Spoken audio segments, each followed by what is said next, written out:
it's so ironic to me that all week long, all Trump supporters and MAGA supporters and people in D.C. have been doing is blaming the left for this shooting.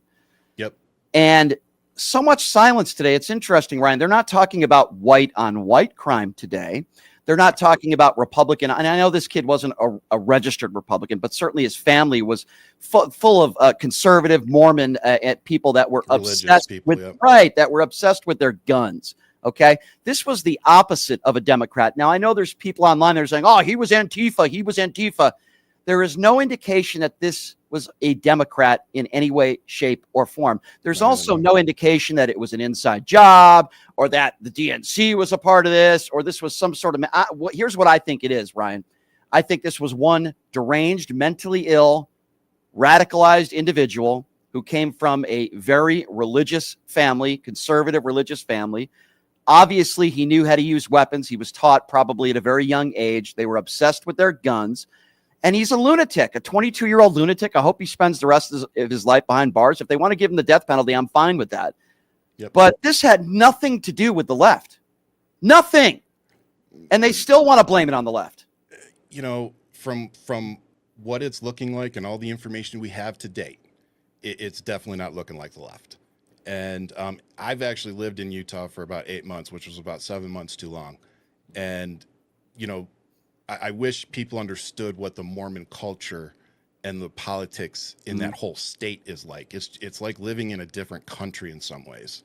So in terms of this kid, you know, I'm not going to use his name a whole lot. He's a shooter. He took somebody's father away over beliefs, you know, and as you said, I have posted many videos of Charlie Kirk saying things like, we need sacrifices to maintain our rights.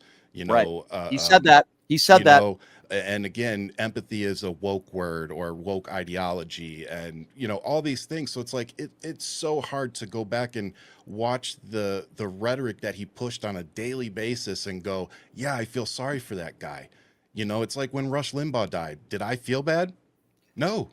Honestly, I thought the world was a little bit of a better place after that. So I felt that way after Rush Limbaugh. Obviously, the big difference is he died from disease, cancer versus, and this was a murder. But listen, Ryan, I agree with fair. Yeah, but I agree with everything you're saying, and I talked about Rush Limbaugh a little bit yesterday. Yeah, I'm not going to sit here and say anything nice about Charlie Kirk. I think he was a really bad guy. Was he a criminal? No. Did he kill anybody? No.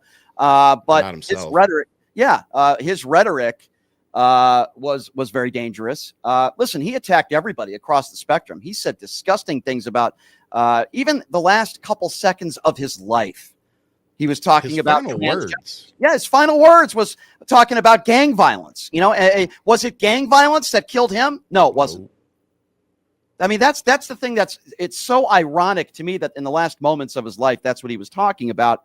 Listen, if there's anything good, it's that he didn't suffer. It appears as though he was lights out. Yeah, lights out almost immediately. If you're going to go, before he hit the floor. Yeah, you want it to be fast. It's terrible that his wife and kids were there. I am not condoning. I know you would never either, Ryan. No. What took place? It's horrible for America. Forget about Charlie Kirk. It's terrible for America. It's horrible for all of us. Right. Political violence is terrible. But the fact of the matter that Trump is going to give this guy a medal is despicable. It's despicable. And if I can, I just want to reiterate what you said in the beginning. As a veteran myself, it was really hard watching active duty military airmen like myself carrying Charlie Kirk's casket off of Air Force 2, knowing that that should never be happening, that many of our soldiers and politicians weren't afforded that type of honor, and that even it's just ridiculous.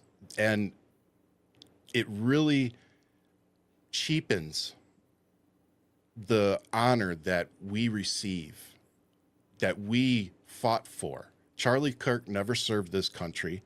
Charlie Kirk supported somebody who disparaged my brothers and sisters who gave everything for this country, gave their life for this country, gave years of their lives in the sandbox for this country.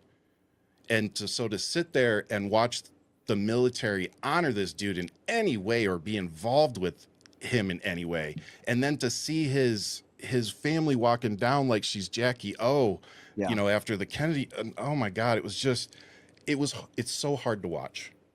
Yeah, that was difficult to watch too. And, JD Vance there, I certainly agree with you. But Charlie Kirk, to me, and you could tell me if you disagree with this, in some ways, had a lot in common with this 22-year-old. Now, Charlie Kirk's not a murderer. Charlie Kirk never broke the law, Nope. but they were both raised by very Christian, in this case, Mormon, with the shooter families. Yeah. They love their guns. We all know that Charlie Kirk constantly would make excuse after excuse after a mass shooting after a mass shooting. They both seem to love their guns. They're both young white males.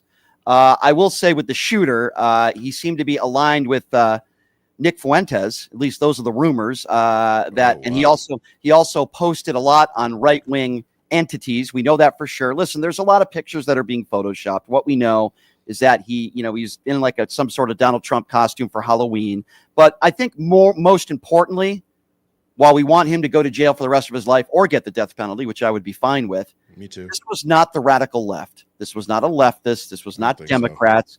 So. And I think that's important to note. And we won't see any of these right-wing idiots like Laura Loomer or any of these other morons like Eric Trump talking about transgenders 24/7. You won't hear them retract anything that they said. No. They so wanted this to be a transgender liberal Democrat with purple hair. Yep. That is not what this was. This was a 22-year-old young white male raised by a conservative Mormon family.